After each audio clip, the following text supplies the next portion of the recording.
Good morning everyone. स्वागत है आप सभी का विजडम एजुकेशन पे। आज 25 सितंबर 2021 है। दैनिक जागरण के राष्ट्रीय संस्करण का कंप्लीट न्यूज़ एनालिसिस करेंगे जो यूपीएससी, स्टेट पीसीएस या किसी भी वनडे एग्जाम के प्रीलिम्स, मेंस और इंटरव्यू तीनों ही पर्सपेक्टिव से इंपॉर्टेंट होगा। आज का न्यूज़ काफ़ी इंपॉर्टेंट है। न्यूज़ को टिक करके मैंने इस तरह से टिक करके मैंने टेलीग्राम चैनल पे पोस्ट कर दिया है। आप सभी लोग जाकर के न्यूज़ को ज़रूर पढ़ लें।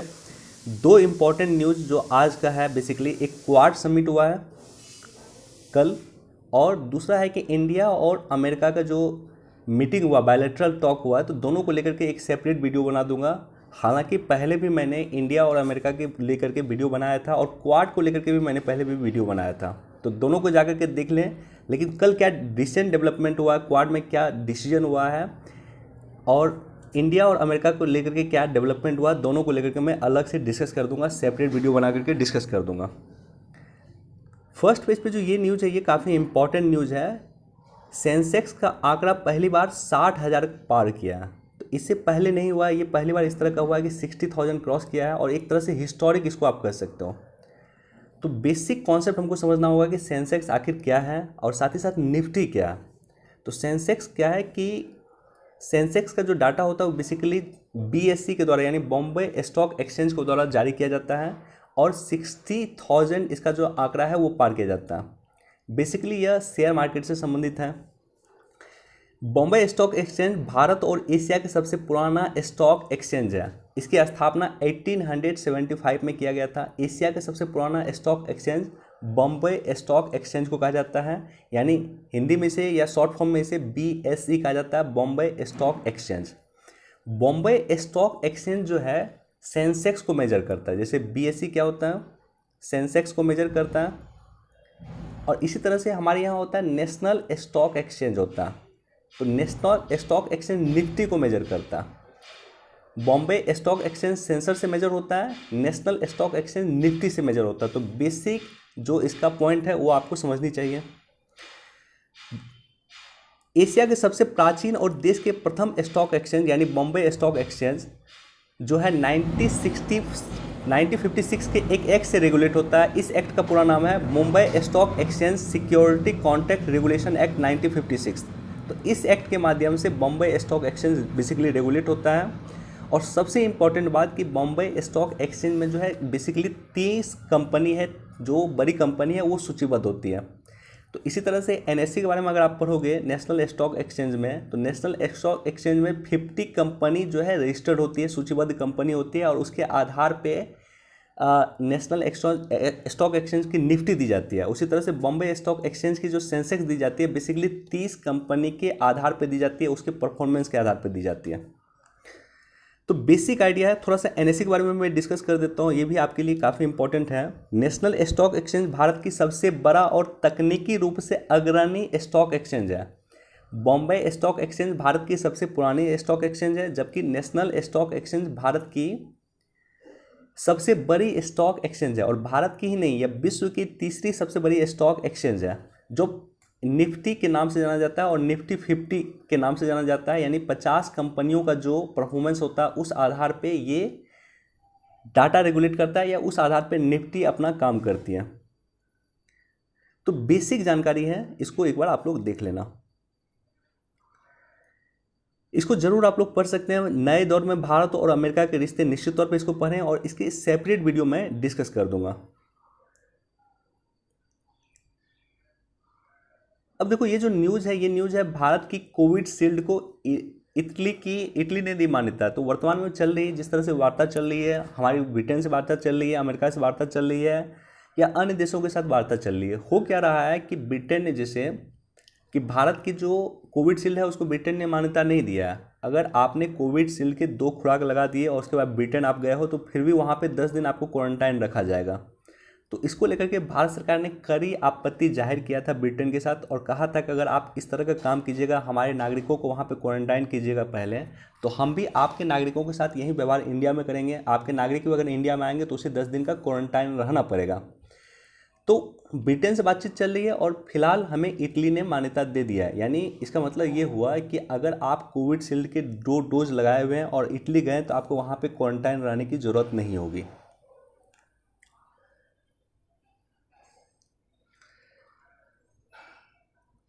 देखो ये काफ़ी इंपॉर्टेंट न्यूज़ है, इसको ज़रूर आप लोग देखना। इसके बारे में मैं नीचे डिस्कस कर दूंगा, लेकिन इसको एक बार पढ़ लेना आप। पढ़ाई के साथ पर्यटन स्थलों की भी सैर करेंगे छात्र, इसको भी एक बार देख सकते हैं। लेकिन बेसिकली इसमें इंपॉर्टेंट नई शिक्षा नीति है, न्यू एजुकेशन पॉलिसी है। न्यू एजुकेशन पॉलिसी में ये प्रोविज़न किया जा रहा है कि जो बच्चों को पढ़ाया जाएगा उसके बारे में भी उसके पर्टिकुलर लोकेशन को जाकर के दिखाया जाएगा। मसलन आप जालियांवाला कांड के बारे में अगर किसी को बताते हैं या बच्चों को बताते हैं तो जालियांवाला बाग भी आपको घुमाया जाएगा। तो इस तरह का प्रोविज़न किया गया है न्यू एजुकेशन पॉलिसी 2020 में।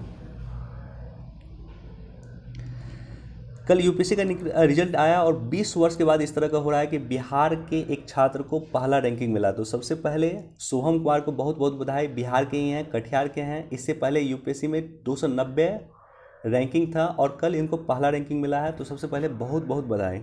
इसका काफ़ी बेसब्री से इंतज़ार होता है यूपीएससी के रिजल्ट का।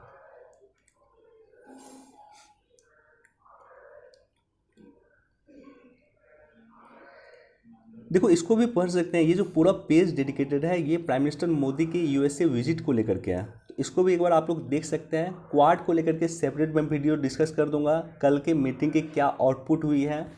अभी तक हम लोग के पास वो डाटा नहीं है एग्जैक्टली आया, इसलिए मैं डिस्कस नहीं कर रहा हूँ, लेकिन सेपरेट वीडियो बना करके मैं डिस्कस कर दूंगा क्वाड को लेकर के और इंडिया और अमेरिका रिलेशन को लेकर के। अब यहाँ है कि भारत के प्रधानमंत्री ने जापान के प्रधानमंत्री के साथ भी सेपरेट वार्ता किया, यानी द्विपक्षीय वार्ता किया। जापान के प्रधानमंत्री के साथ भी किया, इसके अलावा ऑस्ट्रेलिया के प्रधानमंत्री के साथ भी किया और अमेरिका के प्रधानमंत्री के साथ भी किया। तो जापान के प्रधानमंत्री के साथ जो द्विपक्षीय वार्ता किया वहाँ पे जो सबसे इम्पॉर्टेंट चीज़ें चर्चा हुई है वो ये चर्चा हुई है कि हमारे जो पेशेवर हैं या भारत के जो मान लो आईटी इंजीनियर है या जो पेशेवर हैं उनको जाकर के जापान में कार्य दिया जाए। देखो सबसे इम्पॉर्टेंट क्या है कि जापान की जो एज है, एवरेज एज है, वो लगभग 48 ईयर है और भारत की एवरेज एज कितनी है, लगभग 29 ईयर है। तो जापान एक तरह से बूढ़ा हो रहा, उसकी आबादी बूढ़ी हो रही है, तो उसके पास मैन फोर्स की काफ़ी कमी है।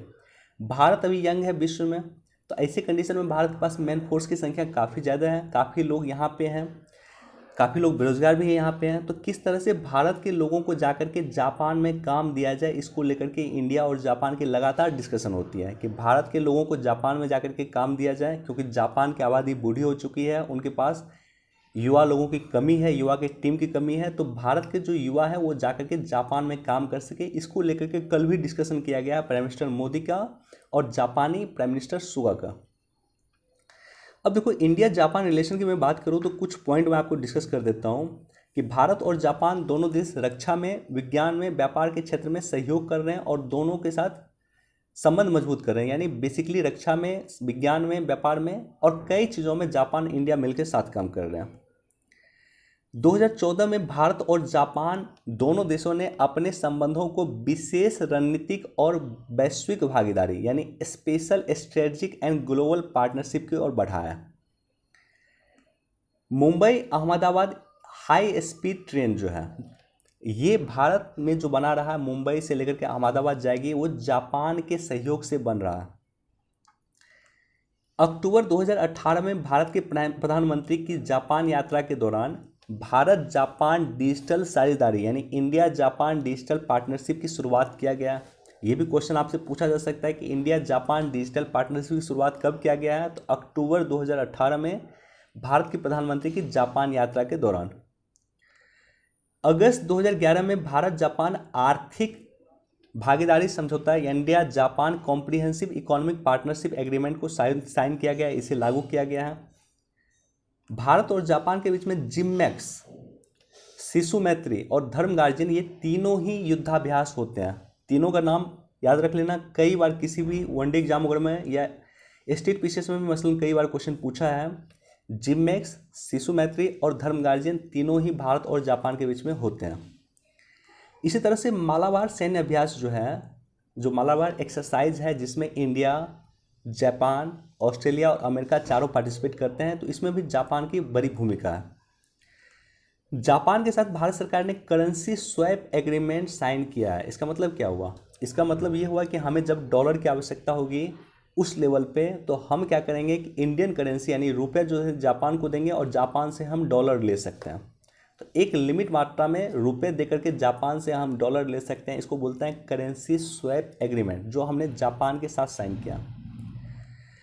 इसके अलावा Delhi Mumbai industrial corridor DMIC, Bharat में DMIC भी जो बन रहा है दिल्ली मुंबई इंडस्ट्रियल कॉरिडोर, वो भी जापान की सहायता से बन रहा है।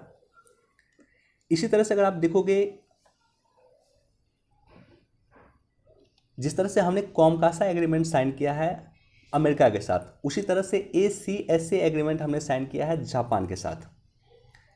अफ्रीका कॉरिडोर भी बनाया गया है, एशिया अफ्रीका कॉरिडोर, जहां पे भारत और जापान दोनों मिलकर के अफ्रीका में डेवलपमेंट का काम कर रहे हैं। कई जगह अफ्रीका में पोर्ट बनाने का काम कर रहे हैं, कई जगह सड़क बनाने का काम कर रहे हैं, कई जगह संसद की बिल्डिंग बनाने का काम कर रहे हैं। बेसिकली दोनों ही देश इंडिया और जापान मिलकर काम कर रहे हैं। इसी तरह से अगर आप देखोगे 2+2 वार्ता, जिस तरह से 2+2 वार्ता भारत और USA करता है, उसी तरह से 2+2 वार्ता भारत और जापान भी करता है। 2+2 का मतलब होता है कि भारत के विदेश मंत्री और भारत के विदेश मंत्री और भारत के रक्षा मंत्री, जापान के विदेश मंत्री और जापान के रक्षा मंत्री, ये चारों ही मिलकर वार्ता करते हैं। स्ट्रेटेजिक तौर पे ये काफ़ी महत्वपूर्ण होता है, तो दोनों ही देश 2+2 वार्ता में शामिल होते हैं। क्वाड और G20 में ही दोनों ही देश शामिल हैं। इस तरह से यूपीएससी का प्रीवियस ईयर का पेपर देखोगे तो एक क्वेश्चन यूपीएससी ने 2000 मेंस में इसी टॉपिक से पूछा था, इंडिया और जापान रिलेशन को लेकर के।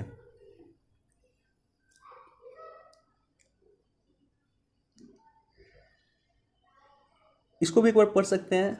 बढ़ी बेचैनी तिलमिलाए चीन ने कहा क्वाड का असफल होना निश्चित। देखो क्वाड कभी भी, जो अगर आप देखोगे क्वाड का कोई भी समिट, तो कभी भी चीन का प्रत्यक्ष तौर पे नाम नहीं लेता है, लेकिन क्वाड में एक टर्म जो है वो अक्सर यूज होता है क्वाड की मीटिंग में, वो टर्म होता है free and open Indo Pacific. ये टर्म यूज होता है free and open Indo Pacific, मुक्त और खुला हिंद प्रशांत क्षेत्र। तो ये जो टर्म यूज होता है बेसिकली ये टर्म चाइना के लिए ही यूज होता है, चूँकि खुला और मुक्त हिंद प्रशांत क्षेत्र की जो अवहेलना करता है वो कौन करता है, वो चीन करता है। चीन नॉर्मली जो है दक्षिणी चीन सागर, अगर आप देखोगे तो दक्षिणी चीन सागर को चीन अपना ही पूरी तरह से मानता है। इस तरह से हिंद महासागर में भी चीन हस्तक्षेप करना शुरू कर दिया है, प्रशांत महासागर में भी चीन हस्तक्षेप करना शुरू कर दिया है। तो free and open Indo Pacific region जो बोला जाता है बेसिकली वो चीन को इंडिकेट करके बोला जाता है, लेकिन चीन का नॉर्मली नाम नहीं लिया जाता। इसको भी एक बार देख लेना आप लोग।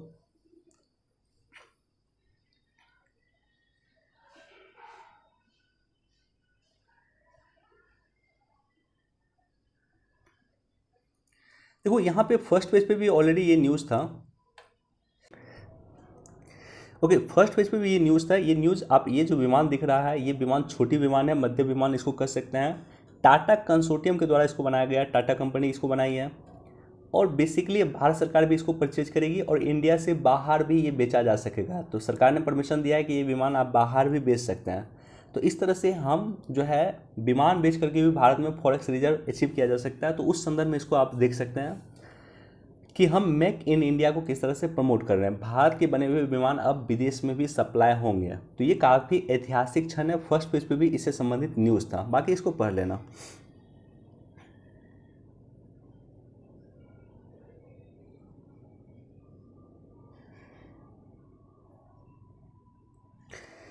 पहली बार 830 मीटर तक का भरा टिहरी जलाशय। तो टिहरी बांध, अगर न्यूज़ में मान लो कभी चर्चा हो टिहरी बांध का, तो टिहरी बांध के बारे में जाकर के गूगल पे सर्च करके देख सकते हैं।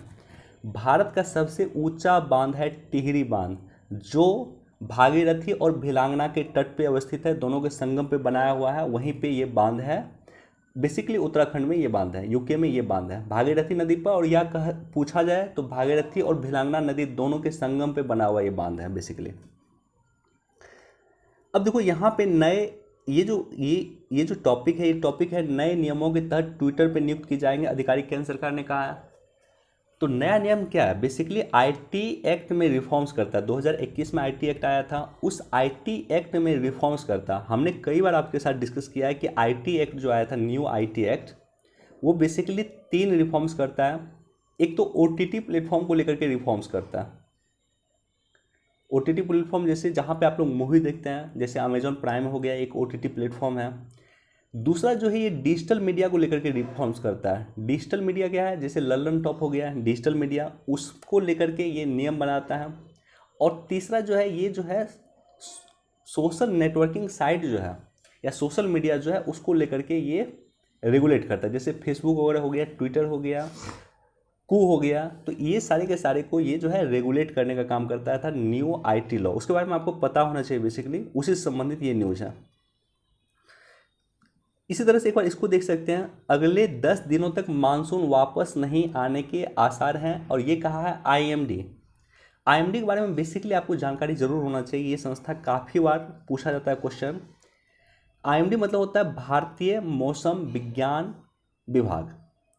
आईएमडी की स्थापना 1875 में किया गया था। स्वतंत्रता के बाद 27 अप्रैल 1949 को यह विश्व मौसम विज्ञान संगठन का सदस्य बना था। इसकी स्थापना 1875 में अंग्रेज के समय में किया गया था। पृथ्वी विज्ञान मंत्रालय के तहत बेसिकली एक प्रमुख एजेंसी है, और मौसम संबंधित जितनी भी भविष्यवाणी है वो सारा का सारा बेसिकली करने का काम आईएमडी करता है।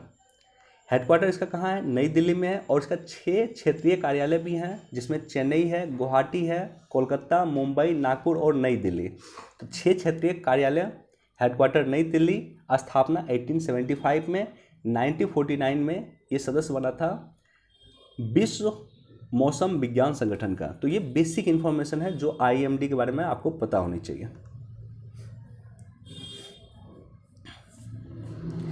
देखो इसको पढ़ लेना, और इससे संबंधित एक डाटा है जो मैंने अपने टेलीग्राम चैनल पे पोस्ट किया था, जो डाटा क्वेश्चन पूछा गया था, बीपीएससी में क्वेश्चन पूछा गया था, या यूपीएससी में भी इनफैक्ट क्वेश्चन पूछा जा सकता है।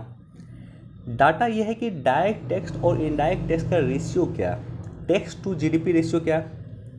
एक तो टैक्स टू जीडीपी रेशियो पूछा जाता है क्वेश्चन।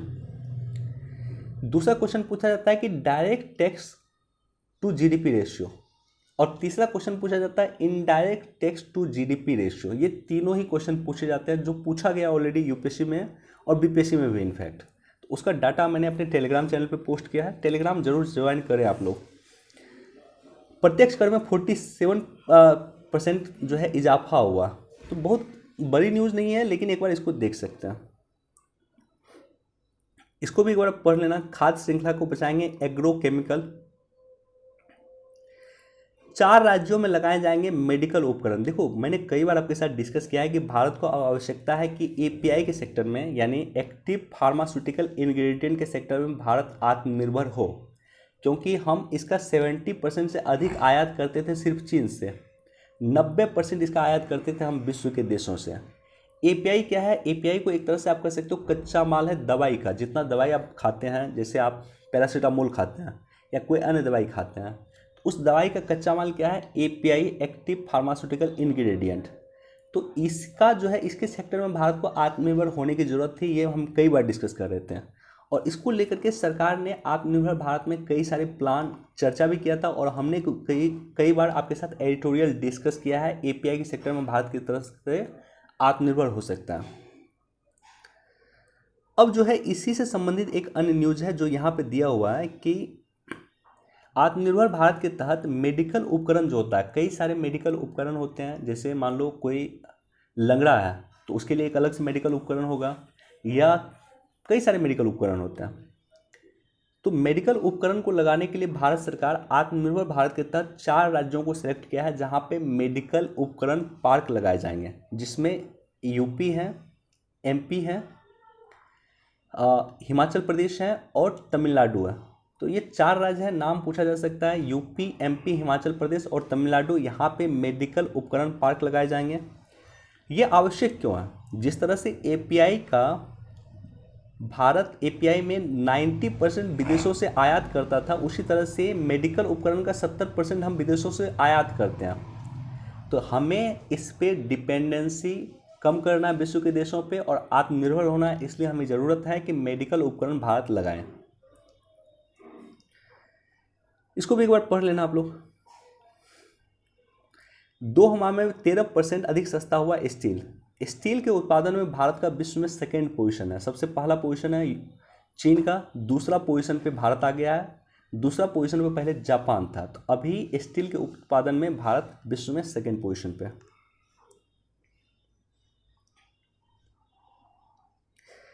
ये एडिटोरियल इंपॉर्टेंट है, चूँकि यूएसए को लेकर के सेपरेट वीडियो में बनाऊंगा, इसलिए मैं इस पर डिस्कस नहीं कर रहा हूँ, लेकिन इसको पूरा पढ़ लें आप लोग। ये पढ़ोगे, शाम तक मैं वीडियो अपलोड कर दूंगा, फिर आपको अधिक फायदा होगा उससे।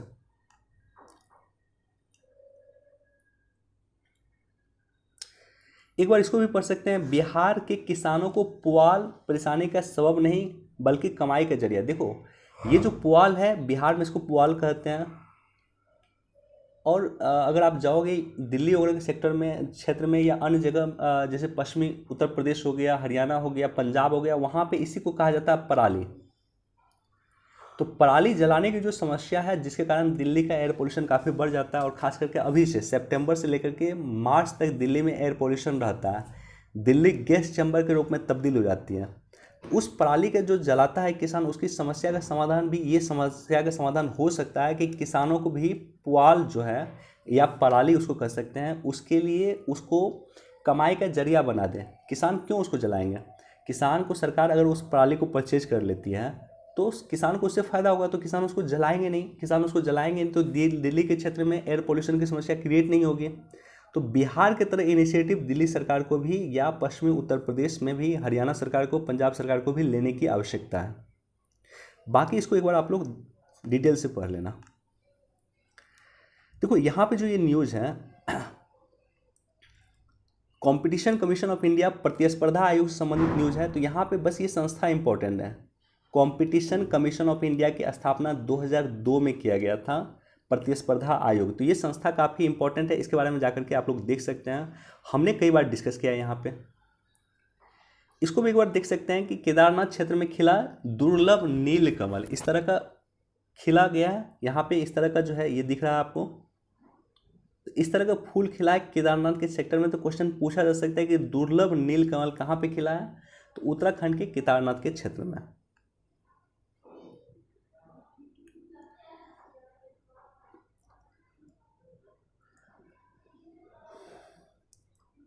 अंतर्राष्ट्रीय समुदाय से दोस्ताना संबंध चाहता है तालिबान। एक बार देख सकते हैं, बहुत ज़्यादा इंपॉर्टेंट नहीं है। देखो, ये इंपॉर्टेंट है। रूस में एससीओ देशों ने संयुक्त सैन्य अभ्यास को पूरा किया। तो संयुक्त सैन्य अभ्यास जो एससीओ का हुआ था रूस में, उसमें भारत की सेना भी शामिल थी, चीन की सेना भी शामिल थी, और पाकिस्तान की सेना भी शामिल थी। भारत, चीन और पाकिस्तान से युद्ध चल रहा है, जैसा कि आपको पता है कि दोनों के बीच में शत्रुता है। बावजूद इसके एससीओ की जो रूस में सैन्य अभ्यास हुआ, उसमें भारत, चीन और पाकिस्तान तीनों की सेना भी शामिल हुए थे।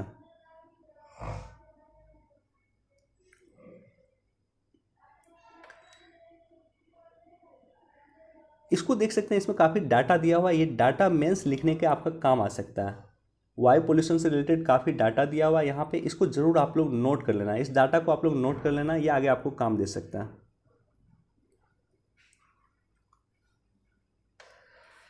चलिए, इतना ही न्यूज़ था। एक बार इसको भी देख सकते हैं, पढ़ सकते हैं। और एक बार इसको भी देख सकते हैं कि 23,000 साल पुराने मानव के पदचिन्ह मिले हैं। कहाँ पे? अमेरिका के न्यू मैक्सिको में मिले हैं। तो एक बार इसको भी आप लोग देख सकते हैं।